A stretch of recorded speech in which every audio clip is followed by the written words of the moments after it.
1957. The U.S. car business was near its peak.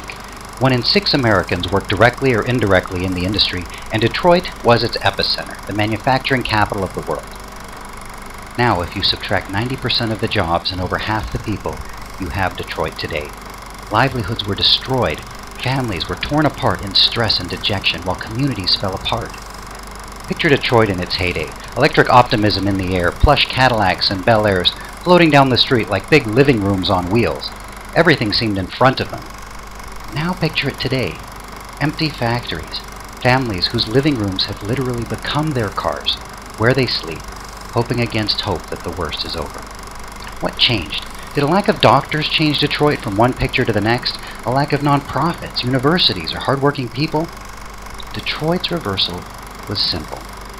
3 businesses crashed. That's all it took to change the picture. The big 3 car makers lost ground to foreign competitors, 2 out of 3 went bankrupt, and the communities relying on them were sucked down alongside. The point isn't to pick on Detroit.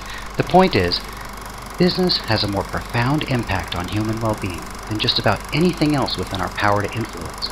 It's because of this overriding impact that business demands to be a science. There are all kinds of sciences, such as biology, medicine, and chemistry.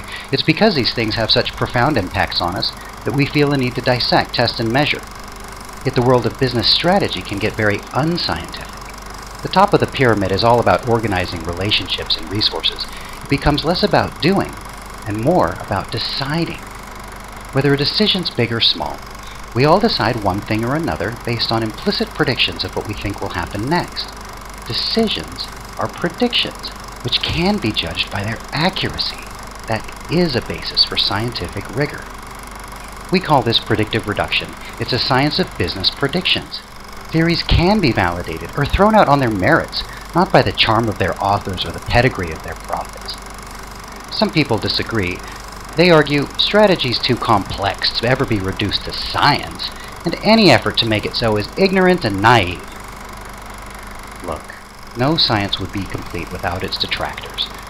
But the response can only be, what if? What if strategy can be a science? What if we can learn to better predict if a business will survive or fail?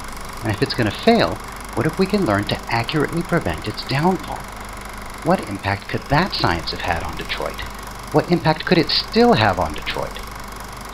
Business may be technically indifferent of social well-being, but it plays a disproportionate role. So what if growth isn't random?